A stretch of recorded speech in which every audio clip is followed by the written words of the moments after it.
reka rero twizere ko meze neza bakomeje kubana natwe muri gahunda zitandukanye za Rufatwa. Ni muri ya gahunda yatujyane uyu munsi turi mu mujyi wa Kigali, noneho ntabwo twagiye mu ntara hirya no hino, ahubwo twashatse kureba ni abasirimu bakunze gusohokera bakaruhuka. Abantu benshi bamwiriwe mu mabanke, murimo mukora mu mabanke, ariko nimubona akanya ko kuruhuka muvuye mu institution runaka agiye atandukanye. Ariko ubu ngubu nizere yuko rero mumeze neza. Ahangaha niho nshatse kureka muzajya muza gufatira agakawa. Ni muri Kamiko Coffee Shop, ni ahantu hano neza hateganye neza na House Fage hamwe na stade Petit Stade Amahoro. Ubu nanjye nagiye gufata agakawa kugira ngo numve burya niki baturusha biba bimeze bite. Nizere ko rero namwe mutaza kuhatangwa kandi biza kurushaho kugenda neza cyane. Kubw'amahirwe njinjiramo hasanze umuntu w'umusirimu cyane. Ni umusirimu, ni umusitari, mwese muramuzi cyane, ni umuntu wamenyekanye muri gospel time hano mu Rwanda. Ibihe bya gospel ngira ngo umuntu wese uririmba gospel n'utayiririmba wese aramuzi. Ni umuntu ukomeye, Jado Fils. Mbivuze gutyo abantu bitwa amakorari, abahanzi ba gospel, abasekira bose baramuzi mu biganiro byinshi bigiye bitandukanye cyane. Ariko nkuko kandi yambwiye kandi n'umuyobozi ubu ngubu ngo Sana Radio, uwumva Jado Fils umva Sana Radio. Reka musuhuze cyane. Jado, umeze ute? Meze neza cyane. Arufa hanyuma mwebwe? Yameze neza cyane. Na mahirwe adasanzwe guhura n'umuntu nkawe Jado. Nishizemo ikintu cy'ubuyobozi se. Umunyamakuru ariko uyobora abandi. Uyobora abandi ku bunyamakuru, ukora mu bitangazamakuru. Hanyuma se amakuru yawe meza cyane. Ahantu se uhazi gute? Kandi bajya bambwira ngo n'abasirimu bahazi gusa ko nsanze ari ukuri. Hano kuri Kamiko mwongeye nyarukira mwifatira agakawa maze gukora wa mwuga wanjye w'itangazamakuru nyine. Mpita ninyarukira hano mfata agacyayi. Ubonye ko hari abantu b'ingeri zitandukanye, n'abanyabwenge, abasaza, abantu dukuze. Nagiye mbona abasaza bakuru kandi bafite izina kabisa nababonye. Hano kuri Kamiko barimo kwifatira agakawa, banaganira iby'ubwenge n'ibyagura imiryango ndetse na business. Ase n'uza gutegurira ikiganiro Jado? Rimwe na rimwe iyo numva kugira ngo nuze aka gakawa ndagasoma ndategura n'ikiganiro. Mba nambaye n'ibitabo. Ahubwo nyine ndi kubona n'umupira wambaye ibitabo bite? Uzi ko ndi umusomyi se? Sharo umusomyi byo kabisa. Umuntu wese ukimbona ahita yumva nyine ku bitabo. Rero ibitabo nabyo nyine naba mbamamaje, ariko reka mvuga ni na Rise Education. Ndayikunda cyane, ariko nkunda program yitwa Tota.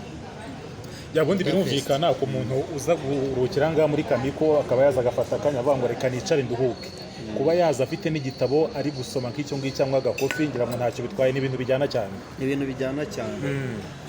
Hanyuma wenda nuko wenda abantu benshi batagira badateye, sinabona umuntu batekereza, ahubwo navuga nti mu gihe umuntu aba akeneye kuruhuka, mu gihe umuntu akeneye ko ibitekerezo bituza, si ngombwa buri munsi ngo uhore umeze nk'umuntu ushaka kugira ngo ugomba gufatira agakawa ukagafata. Kamiko rero imaze igihe kinini, ubu wenda nuko ari ubwa mbere uhambonye, mukanya uraza kubona n'abandi abanyabwenge.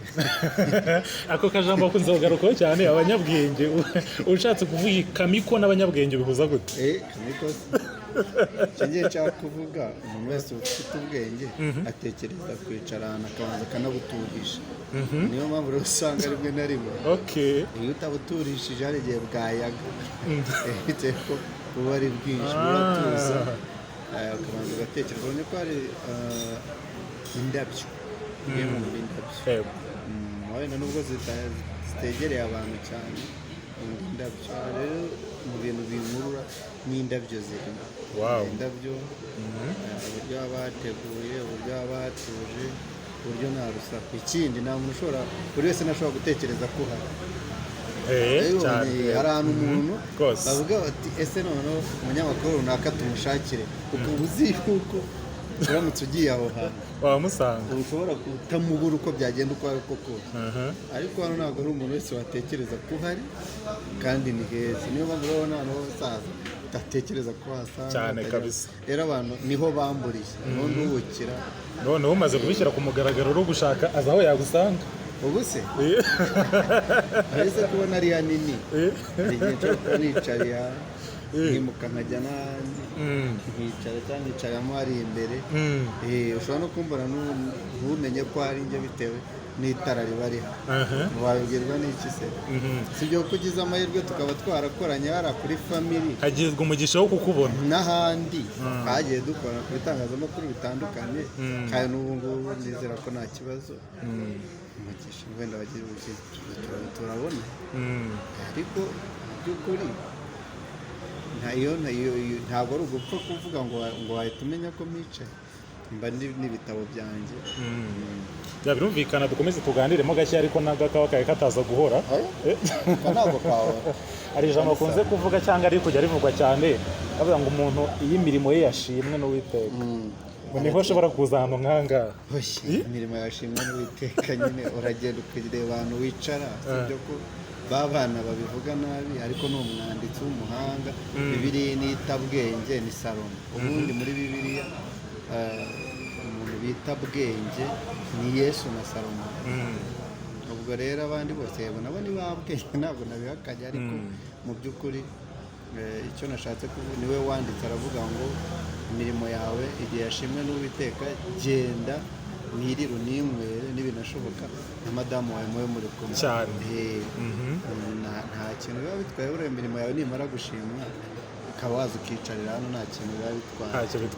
bitwaye ubwenge si ubundi ni iki ubwenge ni ukumenya kujera igihe ukojera igihe ubundi umuntu wese utazi kujera igihe ngo amenye igihe akoreramo nta bwenge ubwo nta bwenge aba afite umuntu mbese umuntu utajera igihe yabwirwa n'iki by'ibihe reka da yaravuze ngo umenye igihe cy'itumba umenye n'igihe cyo mu cyi bivuga ngo umuhanga wese amenya igihe cy'itumba ni iki akamenya igihe cyo kuruhuka n'icyo gukora akamenya igihe cyo gucuruza n'igihe kitari icyo gucuruza akamenya n'aho acuruza none se ubu ngubu ubwenge hari nk'ahantu ushobora kujya gucuruza ifu ntabwo wacuruza ifu mu kiyogo cy'abakire ntabwo wacuruza ifu ntabwo wagenda ngo utandike ifu hano kuri convention none se ubwo watanditse ifu yagurwa na ifu nyine yandi igura 200 byibura sinakanoze nubwo nako mwamamaje cyane ariko umunyabwenge amenya ahantu akorera ibintu kandi n'umuntu ugiye gucuruza abanza kurambagiza aho agiye karitsiye agiye gukorera n'isoko agiye gukorera si ibintu bizagurwa niho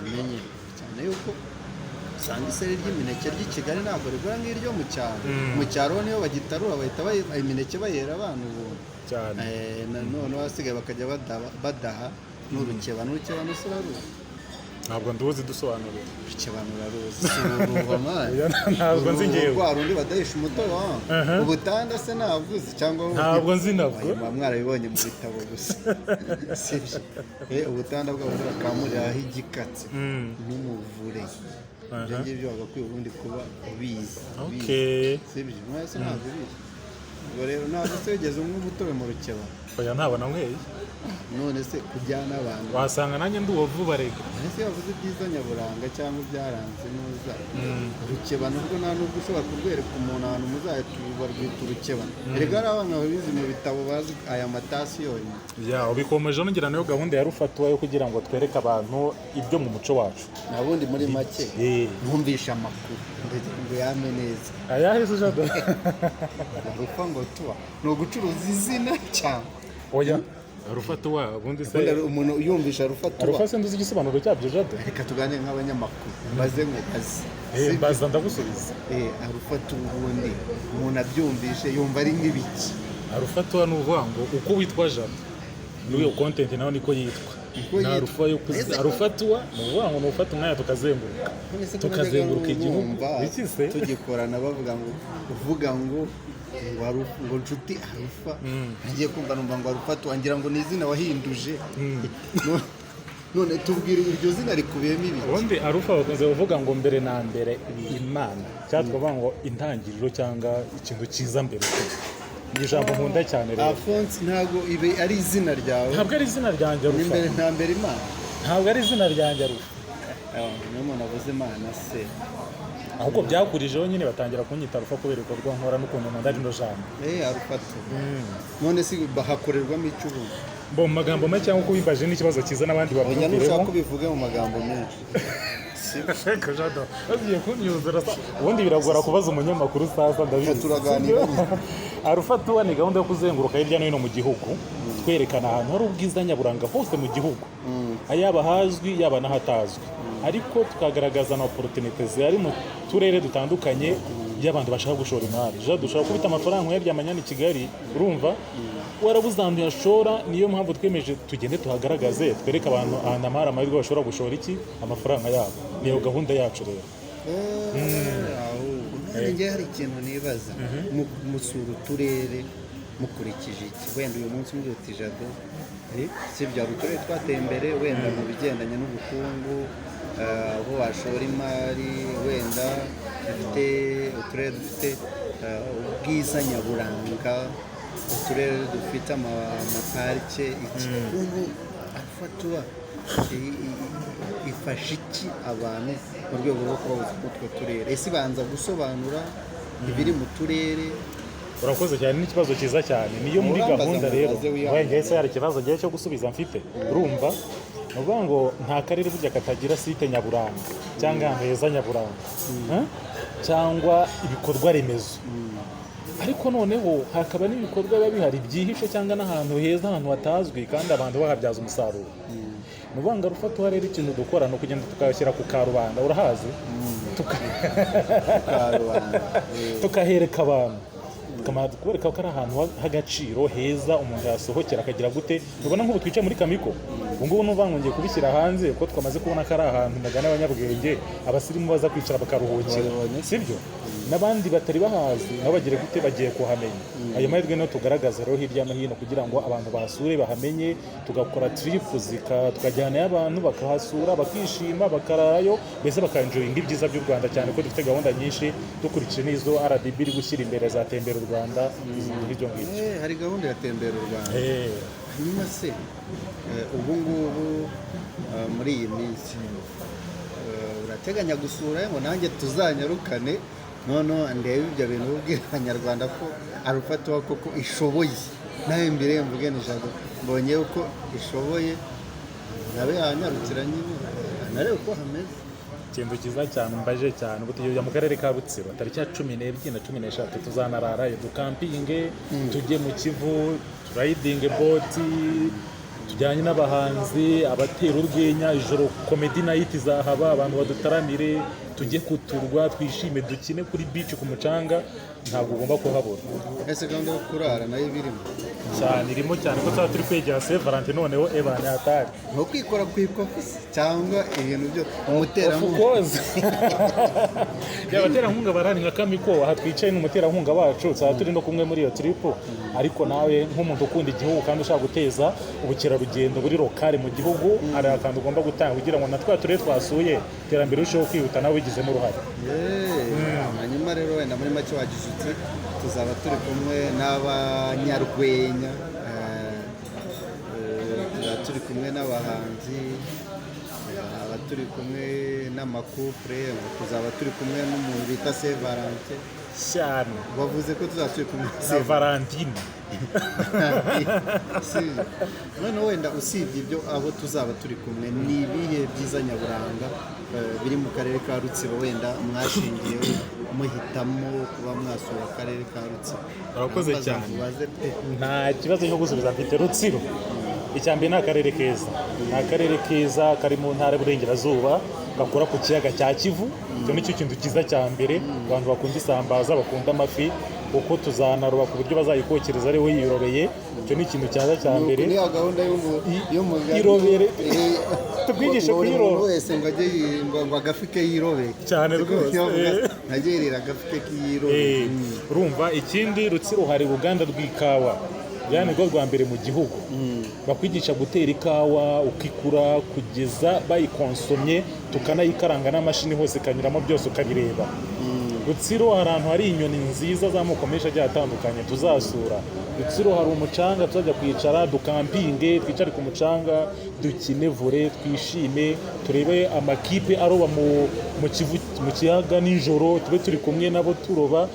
Vraiment hari ibintu byiza cyane. hanyuma mushingira ku kirere ese mushingira ku ki mushingira ku rubyiruko ese ni abakuze ni guhera mu iyihe myaka ni abana Urakoze cyane. kubera yuko buriya hari igihe umuntu yumva gutembera ngo arebe ubwiza nyaburanga agira ngo wenda barareba abantu bamwe ese noneho abadafite ubushobozi bo mubafasha iki wenda kuri icyo mwatubwiye.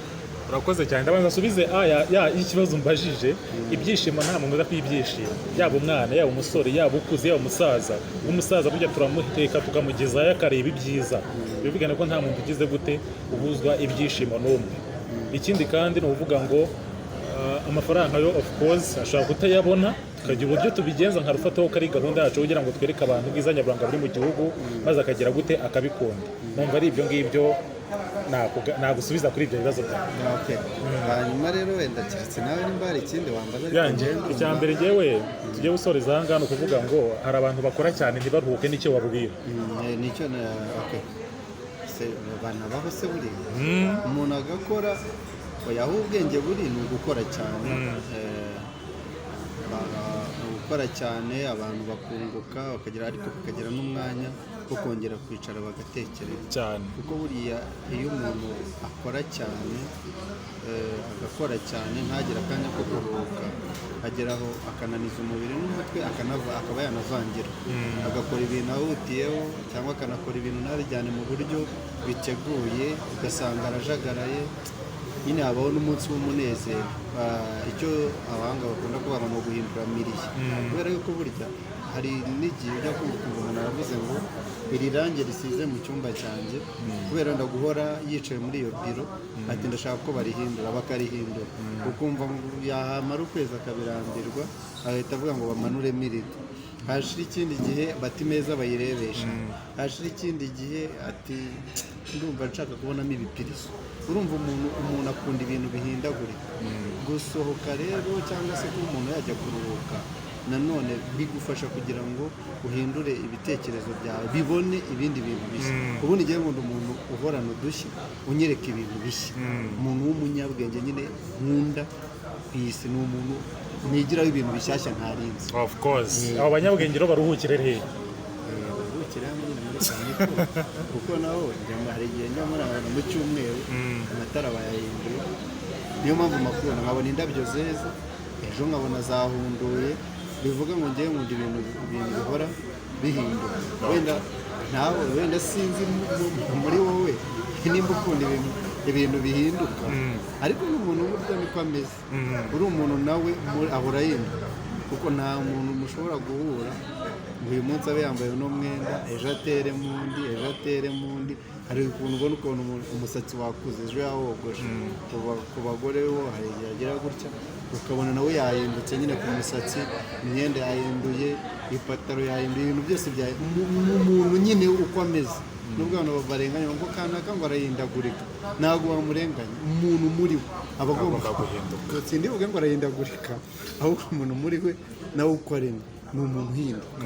Ni umuntu uhinduka ariko agahinduka aba mwiza, ariko kuba mwiza cyane. Ubwo rero umuntu yagura inyama n'ibyo yagura ibintu byose mu rugo biba bihari, ariko baba bagomba gufata igihe agatembera akareba inyoni bwiza nyaburanga, akareba inyamaswa akamenya uko bayita. Nk'ibyo nakubwiraga, umwana akaba yafata urugendo cyangwa se abantu bakuru cyangwa se amakupure bakagira ngo bicara bagafata umwanya wo kuganira ku rukundo, nubwo rw'iyi minsi rwabaye imibare nawe tubibona nyine. Ibyo byo ni topic ndende twongera tuyigarukeho, twasohokanye n'amakupure niyo mpamvu narero nyine mujye bakaganira. Muri make rero wenda nasoreza kuri icyo ngicyo. Kamiko ngewe nizamo atari uko ngenje ko yamamaza, nizamo kuko ngomba kuyizamo, mbona ntaryohe. Wenda hari n'ahandi ntavuga, ariko nyine muri iyi minsi ndaza niyicarira hano n'imirire neza nabwo mbonye. Kandi ikindi makundira, iyo ubonye ikintu ukakibabwira baragikosora. bivuga ngo ni ushatse ko n'amavaze bayatereka mbikwereke bahita bayazana bakayatereka Bahita bayahashyira amavaze kabisa. y'indabyo sawa urakoze cyane rero ndagushimiye cyane Jado Fils. urakoze cyane Reka tumushimire Jado Fils, birumvikana ku kiganiro cyiza duhaye, ni muri ya gahunda yacu kugira ngo turebe mbese ni ahantu umuntu yaruhukira akicara akaruhuka akaba ameze neza cyane, kuko burya ushobora gukora cyane ugakoresha imbaraga ukora n'amafaranga menshi ariko utaruhuka, burya cyaba ari ikibazo. Niyo mpamvu muri gahunda dufite kugira ngo tubereke ahantu heza nk'aho ushobora kwicara ukaruhukira ugatekereza neza, ukanywa agakofi kameze neza cyane. Nk'uyu munsi ku wa gatanu haba hari poromosiyo ya pizza, aho ugura imwe ukabona iyindi y'ubuntu, kugira ngo rero mu kanya natwe tugiye kuyikonsoma dukomeze tubane.